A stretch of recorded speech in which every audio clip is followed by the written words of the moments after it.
Myself, Dr. O.P. Gupta, Department of Physics, DBS College, Kanpur. Today I am going to discuss basics of statistical mechanics. Dear student, this topic is very important for BSc and MSc Physics students. जैसे आपको मालूम है और जानकारी भी होगी कि बहुत ही ऐसे सिस्टम्स होते हैं, बहुत से ऐसे पार्टिकल्स होते हैं जिनका इक्वेशन ऑफ मोशन हम सिंपली मैकेनिक्स से निकाल सकते हैं। जो न्यूटनियन मैकेनिक्स होती है उसके द्वारा इक्वेशन ऑफ मोशन निकाला जा सकता है। जैसे हम मैकेनिक्स की बात करते हैं, मैकेनिक्स में सिंपली हम उन पार्टिकल्स की या उन सिस्टम की व उन ऑब्जेक्ट की हम स्टडी करते हैं जिनको हम सीधे देख सकते हैं या उनको मेजर कर सकते हैं। लेकिन कुछ पार्टिकल्स ऐसे होते हैं, कुछ ऑब्जेक्ट ऐसे होते हैं जो वास्तव में दिखाई नहीं पड़ते हैं, जिनकी डायमेंशन एटॉमिक डायमेंशन रेंज में होती है। उन पार्टिकल की स्टडी करने के लिए हम डिफरेंट टाइप और जो मैकेनिक्स होती है उनको यूज़ करते हैं। जैसे थर्मोडायनेमिक्स होती है या क्वांटम मैकेनिक्स होती है, स्टैटिस्टिकल मैकेनिक्स होती है। Different type mechanics are use करते हैं टू स्टडी द पार्टिकल्स जो कंस्टिट्यूएंट्स होते हैं सिस्टम्स के, उनकी स्टडी करने के लिए हम यूज करते हैं। जैसे और भी आपको बता दें, जैसे कोई आपका ऑब्जेक्ट रखा, कोई आपका सिस्टम रखा हुआ है, अब सिस्टम का हम बिहेवियर मालूम करना है, उसका नेचर मालूम करना है, तो उसको नेचर मालूम करने के लिए हम लोग क्या थर्मल स्टडी क्या करते थे। थर्मल स्टडी में क्या होता था, थर्मल स्टडी में दो तरह होती थी। थर्मल स्टडी देखना पड़ता था कि जो थर्मल स्टडी हम करने जा रहे हैं ये सिंगल सिस्टम है या मेनी पार्टिकल्स का सिस्टम है।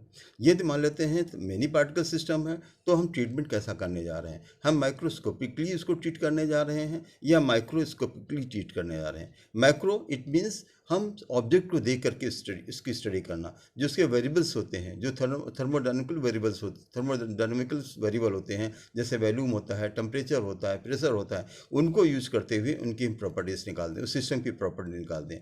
कभी कभी ऐसा होता है कि जो उसके कंस्टिट्यूएंट्स होते हैं जिससे वो आपका सिस्टम बना हुआ, मान लेते हैं वो सिस्टम आपका डिफरेंट पार्टिकल से बना हुआ है या सेम पार्टिकल से बना हुआ है, तो हम अंदर जाकर के हर पार्टिकल, इंडिविजुअल पार्टिकल को कंसिडर करते हुए उसका इक्वेशन ऑफ मोशन निकालें, तो उसे हम माइक्रोस्कोपिकली स्टडी कहते हैं। अब बात यहाँ होती है कि हम वास्तव में हम स्टैटिस्टिकल मैकेनिक्स का क्या रोल होता है, क्या मतलब क्या इसका बेसिक रोल क्या होता है, ये क्या वर्क करता है।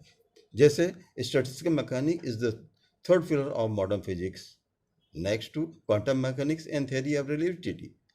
Its main aim is to discuss macroscopic nature of physical system in the terms of dynamical variables जो होते हैं, laws होते हैं governing the microscopic constituents of these system, जिससे आपका सिस्टम बना होता है उसको कंसिडर करते हैं, कंसिडर करते हुए इसके हम स्टडी करते हैं। जैसे बात ये होती है, भाई ठीक है, हम थर्मल स्टडी करने जा रहे हैं, तो थर्मल स्टडी हमने कहा यदि हम सिस्टम की करने जा रहे हैं, उनके जो कंस्टिट्यूएंट्स हैं उनको इग्नोर करते हुए स्टडी करने जा रहे हैं, हम थर्मोडायनेमिक्स यूज कर लेंगे।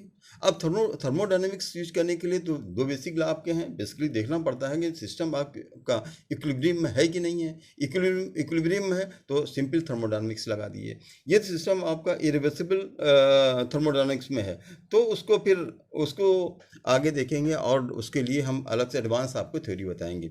जब हम माइक्रोस्कोपिकली ट्रीटमेंट करते हैं, उसकी स्टडी करते हैं, उसके कंस्टिट्यूएंट्स की स्टडी करते हैं, तो हमारे पास दो प्रिंसिपल्स होते हैं, दो तरह की थ्योरी यूज करते हैं। एक क्वांटिटी थ्योरी मॉडल्स होता है, दूसरा होता है स्टैटिस्टिकल मैकेनिक्स होती है, जो हम आपको डिस्कस करने जा रहे हैं, अभी डिस्कस करने जा रहे हैं, डिस्कस करेंगे और बताएंगे। जैसे स्टैटिस्टिकल मैकेनिक्स है तो हम देखेंगे उसमें, अब स्टैटिस्टिकल मैकेनिक्स आपको पढ़ना है तो उसमें भी देखना पड़ेगा सिस्टम आपका इक्विलिब्रियम स्टेट में है या सिस्टम आपका इक्विलिब्रियम स्टेट में नहीं है। अब इक्विलिब्रियम स्टेट में नहीं है तो ये अपर क्लासेस के लिए, पीएचडी के लिए या रिसर्च पेपर के लिए, रिसर्च के लिए बहुत ही इफेक्टिव होगा। अदरवाइज यहाँ जो आपका कोर्स है वो आपका सिस्टम एट इक्विलिब्रियम स्टेट की ही बात की गई है, वही आपको डिस्कस करना है, ये आपको बताना है। जैसे कहते हैं कि स्टैटिस्टिकल मैकेनिक्स जो होता है is the third pillar of modern physics next to quantum mechanics and theory of relativity. It main aim is to inform the microscopic nature of physical system in terms of dynamical law governing the microscopic constituent of the system। जो इसके father हैं, जिसने इसको जो proposal दिया, जो proposal दिया, किसने इसको डेवलप करने वाले थे एनविंग, एडवर्ड बोल्ट्जमैन से, जो एक ऑस्ट्रियन फिजिसिस्ट एंड फिलोसोफर थे। उन्होंने इसको सबसे पहले इंट्रोड्यूस किया था, इसीलिए इन्हें फादर ऑफ स्टैटिस्टिकल मैकेनिक्स कहा जाता है। और हम आपको बताएं, in statistical mechanics we deal with the system having a large number of particles such as electron, proton, atoms, molecules, etc. And macroscopic properties like pressure, energy, density, etc. are calculated in terms of statistical average without any reference of the details of molecular motion. हम उसकी बात नहीं करते हैं कि वास्तव में हम जो कंस्टिट्यूएंट्स हैं उन कंस्टिट्यूएंट की हम स्टडी करते हैं, और स्टडी ऐसी करते हैं कि एवरेज स्टडी करते हैं, क्योंकि वहाँ पर एक मॉलिक्यूल्स होता नहीं, एक एटम होता नहीं, करोड़ों एटम्स होते हैं। करोड़ों एटम की स्टडी करना इम्पॉसिबल होगा। तो वहाँ पर एक क्या एवरेज स्टडी कर लेते हैं, स्टैटिस्टिकल डेटा में एक एवरेज स्टडी कर लेते हैं कि वास्तव में उसकी एवरेज स्टडी क्या होगी। जो उसकी एवरेज स्टडी निकल के आएगी वही जो सिस्टम होगा, जो सिस्टम ऑफ पार्टिकल होगा बना होगा, उसकी वो मेन स्टडी होगी। आगे हम डिस्कस करें, जैसे आपका है स्टैटिस्टिकल बेसिस क्या होते हैं। Study of thermodynamics gives us various macroscopic properties that are related through equation of state having only two independent variables. However, the equation of state cannot deduce from the law of thermodynamics.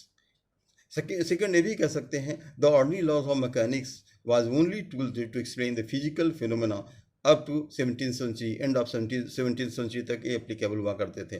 After that, उसके बाद देखा जाए, in certain cases where the system contains a large number of particles, then ordinary law of mechanics cannot be used to explain the behavior of the system, as it is impossible to determine the motion of each particles.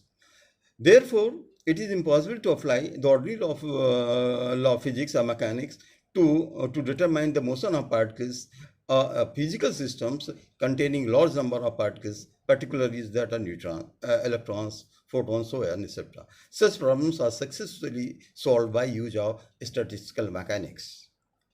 जो आपको समझ में आए, जो वास्तव में जो बड़े बड़े जो सिस्टम होते थे, जो सिस्टम के अंदर जो पार्टिकल्स होते थे, उन पार्टिकल्स का जो नेचर कैसा है, इंडिविजुअल पार्टिकल का नेचर कैसा है, उसको नेचर को जानने के लिए, उसकी स्टडी करने के लिए बेसिकली हमने स्टैटिस्टिकल मैकेनिक्स का सहारा लिया, और वो भी इस एवरेज स्टडी निकालते थे। एवरेज स्टडी क्या होगी, जो उसकी स्टडी निकल के आती थी वही वो जो सिस्टम हुआ करता था, जो फिजिकल सिस्टम हुआ करता था, वो उसकी मेन प्रॉपर्टी हुआ करती थी। जैसे हम बात करें कि टाइप्स ऑफ स्टैटिस्टिकल मैकेनिक्स क्या होते हैं। Before the advent of quantum theory बाद में आई थी। The Maxwell, Boltzmann, Gibbs except applied the statistical method known से क्लासिकल स्टैटिक्स और मैक्सवेल बोल्ट्जमैन स्टैटिक्स। जो सिंपल, जो जहाँ पर स्पिन को कंसिडर नहीं करते थे, वहाँ पर हम बोल्ट्जमैन मैक्सवेल बोल्ट्जमैन स्टैटिक्स को यूज करते थे। अगेन जब आगे बढ़े, statistical mechanics can be applied equally to classical mechanics, molecules or ideal gas, and to quantum mechanics system, the free electrons in the metal. Thus, there are three statistics depending upon the three kinds of particle. तीन तरह के particles हुआ करते थे, उसमें हम कौन statistics को अप्लाई कर सकते थे। उसके लिए मैक्सवेल बोल्ट्जमैन स्टैटिस्टिक्स था, बोस-आइंस्टीन स्टैटिस्टिक्स था, फर्मी डिराक स्टैटिस्टिक्स था। ये तीन स्टैटिस्टिक्स के लिए हम यूज़ करते थे। अब वो मैक्सवेल बोल्ट्जमैन स्टैटिस्टिक्स का यूज़ करते थे। दिस इज अप्लीकेबल था to the identical distinguishable particle of any spin, मतलब आइडेंटिकल हो जिसको हम डिफ्रेंशिएट न कर सकें, और उनकी कुछ भी स्पिन हो, उनका इक्वेशन ऑफ मोशन निकालना होता है, उनकी स्टडी करना पड़ती थी एक ऐसे सिस्टम के अंदर जिसे करोड़ों पार्टिकल्स होते थे।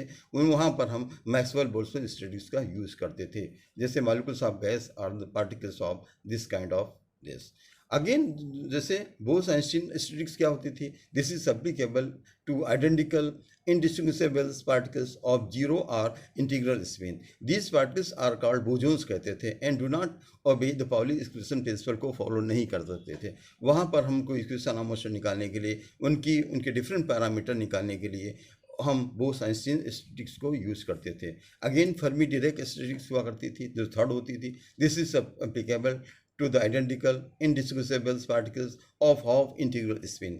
These particles obey Pauli exclusion principle and are called fermions कहते थे। The example of fermions are electron, proton, neutron, so on etc. थी।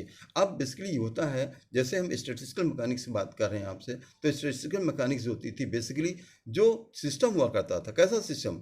जो मेनी पार्टिकल्स का सिस्टम हुआ करता था। उसके अंदर जो पार्टिकल्स हुआ करते थे, उसके जो इंडिविजुअल पार्टिकल्स हुआ करते थे, उन पार्टिकल्स में कौन सी आपकी स्टैटिस्टिक्स लगानी, फर्मी डिराक लगानी है कि फर्मी डिराक लगा दें, या बोस आइंस्टीन्स लगाएं, जो भी स्टैटिक्स आपको लगाना है उनको यूज़ करते हुए उनके इक्वेशन ऑफ मोशन को हम निकालते थे। ये मेन पर्पस था स्टैटिस्टिकल मैकेनिक्स का। स्टैटिस्टिकल मैकेनिक्स में बेसिकली हम ये भी आपको बताना चाहते हैं, जब कोई चीज़ स्टडी आपको करनी हो, जो किसी सिस्टम की स्टडी करनी हो, तो उसमें क्या होता है, जो उसके कंस्टिट्यूएंट्स होते हैं जिससे वो सिस्टम आपका बना होता है, उन उन सिस्टम वो इंडिविजुअल जो पार्टिकल्स होते हैं उनकी हम डिफरेंट पैरामीटर्स निकालते हैं और डिफरेंट पैरामीटर की जो वैल्यू होती है उसको एवरेज कर देते हैं। एवरेज करने के बाद जो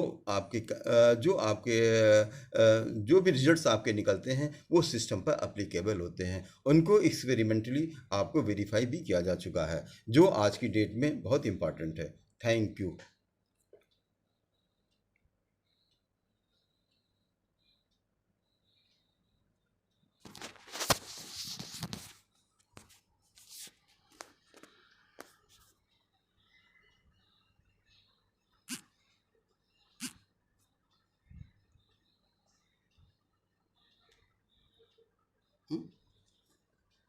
वही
क्या बोल रहे हैं?